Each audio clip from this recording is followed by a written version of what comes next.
शवा और उनके सेवक कहते हैं, चित्त को विशुद्ध करने वाले ओंकार स्वरूप भगवान धर्म को नमस्कार है। अहो भगवान की लीला बड़ी विचित्र है, जिसके कारण यह जीव संपूर्ण लोगों का संहार करने वाले काल को देखकर भी नहीं देखता और तुच्छ विषयों का सेवन करने के लिए पापमय विचारों की उधेड़ बुन में लगा हुआ अपने ही हाथों अपने पुत्र और पिताजी की लाश को जलाकर भी स्वयं जीते रहने की इच्छा करता है।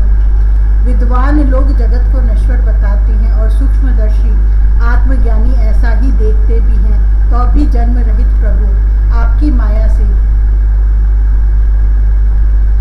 लोग मोहित हो जाते हैं। आप अनादि हैं तथा आपके कृत्य बड़े विस्मयजनक हैं।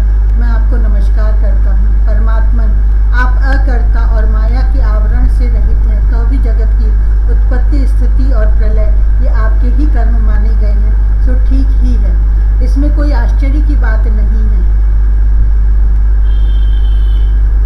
क्योंकि सर्वात्म रूप से आप ही संपूर्ण कार्यों के कारण हैं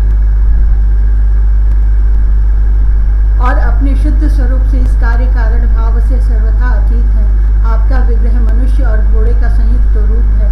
प्रलय काल में जब तमह प्रधान दैत्यगण वेदों को चुरा ले गए थे, तब ब्रह्मा जी की प्रार्थना करने पर आपने उन्हें रसातल से लाकर दिया। ऐसे अमोघ लीला करने वाले सत्य संकल्प आपको मैं नमस्कार करता हूँ। हरिवर्ष खंड में भगवान नृसिंह रूप से रहते हैं। उन्होंने यह रूप जिस कारण से धारण किया था, उसका आगे सप्तम स्कंद में वर्णन किया जाएगा। भगवान के उस प्रिय रूप की महाभागवत प्रहलाद जी उस वर्ष के अन्य पुरुषों के सहित निष्काम एवं अनन्य भक्ति भाव से उपासना करते हैं। ये प्रहलाद जी महापुरुषोचित गुणों से संपन्न है तथा इन्होंने अपने शील और आचरण से दैत्य और दानवों के कुल को पवित्र कर दिया है। वे इस मंत्र तथा स्तोत्र का जप पाठ करते हैं।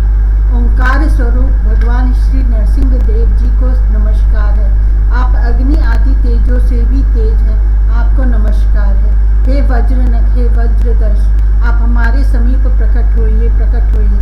हमारी कर्म वासनाओं को जला डालिए, जला डालिए। हमारे अज्ञान रूप अंधकार को नष्ट कीजिए, नष्ट कीजिए। ओम स्वाहा। हमारे अंतःकरण में अभयदान देते हुए प्रकाशित होइए। ओम श्रोम नाथ, विश्व का कल्याण हो, दुष्टों की बुद्धि शुद्ध हो, सब प्राणियों में परस्पर सद्भावना हो, सभी एक दूसरे का हित चिंतन करें, हमारा मन शुभ मार्ग में प्रवृत्त हो और हम सबकी बुद्धि निष्काम भाव से भगवान श्री हरि में प्रवेश करें। पर प्रभु, घर, स्त्री, पुत्र, धन और भाई बंधुओं में हमारी आसक्ति ना हो। यदि हो तो केवल भगवान के प्रेमी भक्तों में ही। जो संयमी पुरुष केवल शरीर निर्वाह के योग्य अन्न आदि से संतुष्ट रहता है, उसे जितना शीघ्र सिद्धि प्राप्त होती है, वैसी इंद्रिय लोलुप पुरुष को नहीं होती। उन भगवत भक्तों के संग से भगवान के तीर्थ तुल्य पवित्र चरित्र सुनने को मिलते हैं, जो उनकी असाधारण शक्ति एवं प्रभाव के सूचक है। उनका बार बार सेवन करने वालों के कानों के रास्ते से भगवान हृदय में प्रवेश कर जाते हैं और उनके सभी प्रकार के दैहिक और मानसिक मलों को नष्ट कर देते हैं। फिर भला उन भगवत भक्तों का संग कौन न करना चाहेगा। जिस पुरुष की भगवान में निष्काम भक्ति है, उसके हृदय में समस्त देवता, धर्म, ज्ञान आदि संपूर्ण सद् सदा निवास करते हैं। परंतु जो भगवान का भक्त नहीं है, उसमें महापुरुषों के वे गुण आ ही कहाँ से सकते हैं। वह तो तरह तरह के संकल्प करके निरंतर तुच्छ बाहरी विषयों की ओर ही दौड़ता रहता है। जैसे मछलियों का जल अत्यंत प्रिय उनके जीवन का आधार होता है, उसी प्रकार साक्षात श्री हरि ही समस्त देहधारियों के प्रियतम आत्मा है।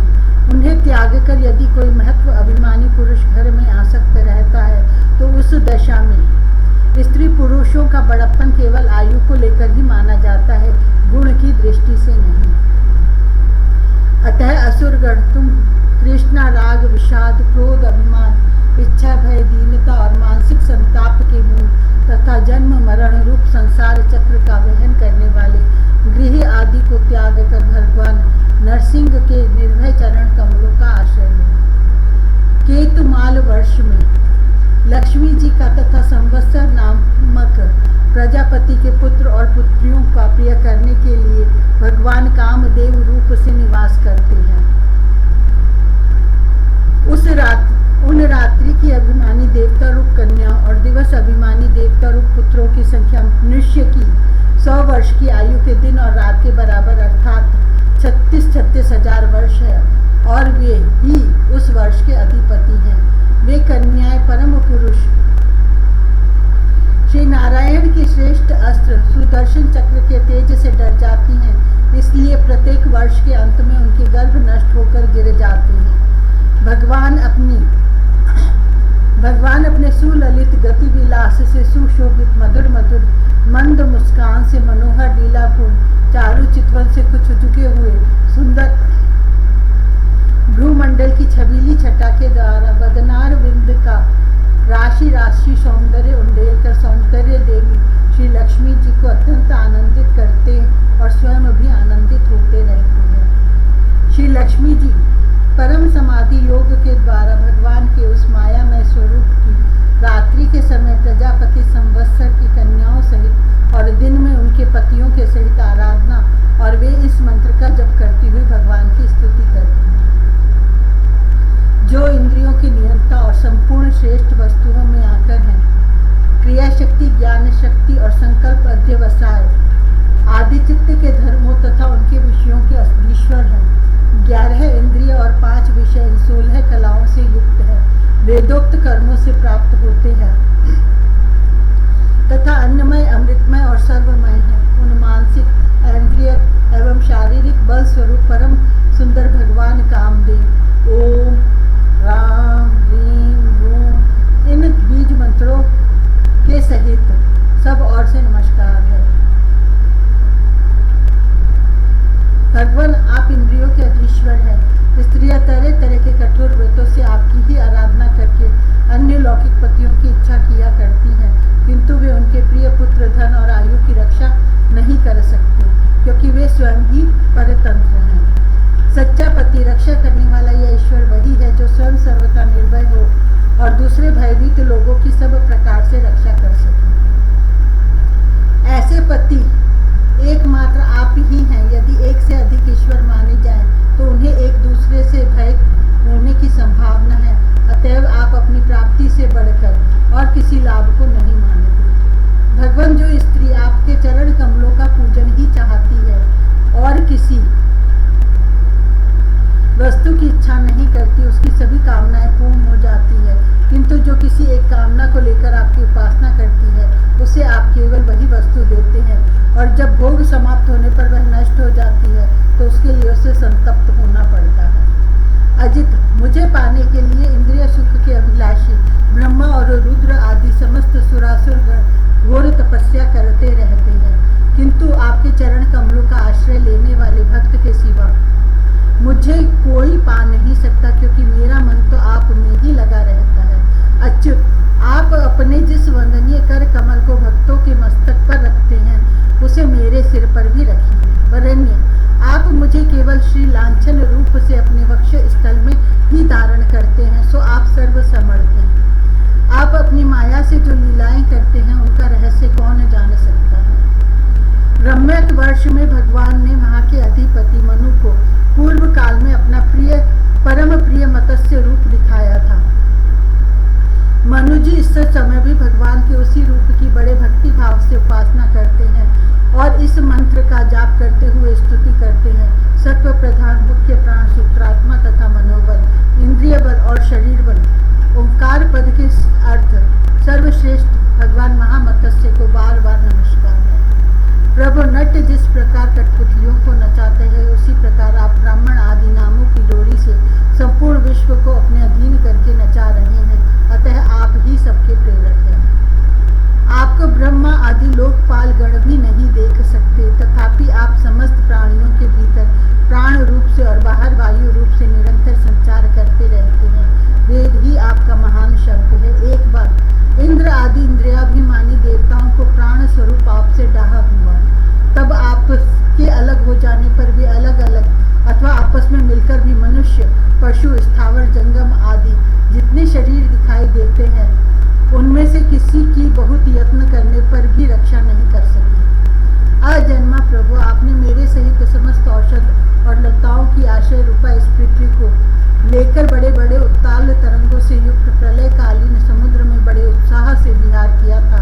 आप संसार के समस्त प्राण समुदाय की नियंता है। मेरा आपको नमस्कार है।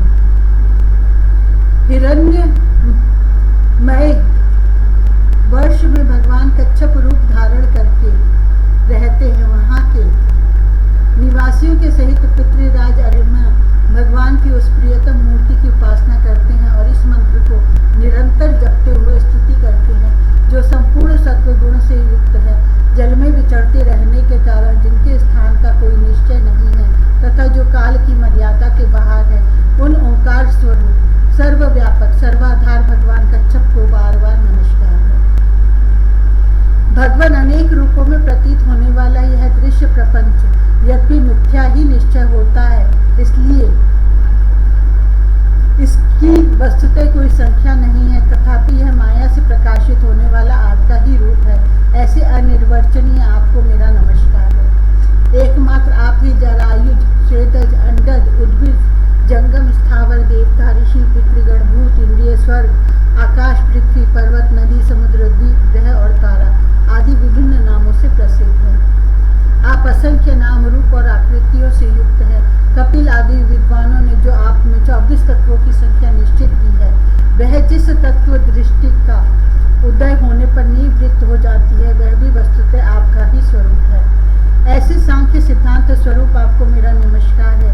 उत्तर कुरु वर्ष में भगवान यज्ञ पुरुष वराह मूर्ति धारण करके विराजमान है। वहाँ के निवासियों के सहित साक्षात पृथ्वी देवी उनकी अविचल भक्ति भाव से उपासना करती और इस परमोत्कृष्ट मंत्र का जप करती हुई स्तुति करती है, जिनका तत्व मंत्रों से जाना जाता है, जो यज्ञ और क्रतु रूप है तथा बड़े बड़े यज्ञ जिनके अंग है, उन ओंकार स्वरूप शुक्ल कर्ममय त्रियुग मूर्ति पुरुषोत्तम भगवान वराह को बार बार नमस्कार है। ऋत्विज गण जिस प्रकार अग्नि रूप काष्ठ खंडों में छिपी हुई अग्नि को मंथन द्वारा प्रकट करते हैं, उसी प्रकार कर्माशक्ति एवं कर्म फल की कामना से छिपे हुए जिनके रूप को देखने की इच्छा से परम प्रवीण पंडित जन अपने विवेक युक्त मन रूप मंथन काष्ठ से शरीर एवं इंद्रिय आदि को बिलो डालते हैं। इस प्रकार मंथन करने पर अपने स्वरूप को प्रकट करने वाले आपको नमस्कार है। विचार तथा यम नियम आदि योगांगों के साधन से जिनकी बुद्धि निश्चयात्मिका हो गई है, वे महापुरुष द्रव्य विषय क्रिया इंद्रियों के व्यापार हेतु इंद्रियाधिष्ठाता देवता अयन ईश शरीर ईश काल और कर्ता अहंकार आदि माया के कार्यों को देखकर जिनके वास्तविक स्वरूप का निश्चय करते हैं, ऐसे मायिक आकृतियों से रहित आपको बार बार नमस्कार है। जिस प्रकार लोहा जड़ होने पर भी चुंबक की सन्निधि मात्र से चलने फिरने लगता है, उसी प्रकार जिन्हें सर्वसाक्षी की इच्छा मात्र से, जो अपने लिए नहीं बल्कि समस्त प्राणियों के लिए होती है, प्रकृति अपने गुणों के द्वारा जगत की उत्पत्ति, स्थिति और प्रलय करती रहती है। ऐसे संपूर्ण गुणों एवं कर्मों के साक्षी आपको नमस्कार है। आप जगत के कारणभूत आदि सूकर हैं। जिस प्रकार एक हाथी दूसरे हाथी को पछाड़ देता है, उसी प्रकार गजराज के समान क्रीड़ा करते हुए आप युद्ध में अपने प्रतिद्वंदी हिरण्याक्ष दैत्य को दलित करके मुझे अपनी दाढ़ों की नोक पर रखकर रसातल से प्रलय प्रयोधि के बाहर निकले थे। मैं आप सर्वशक्तिमान प्रभु को बार बार नमस्कार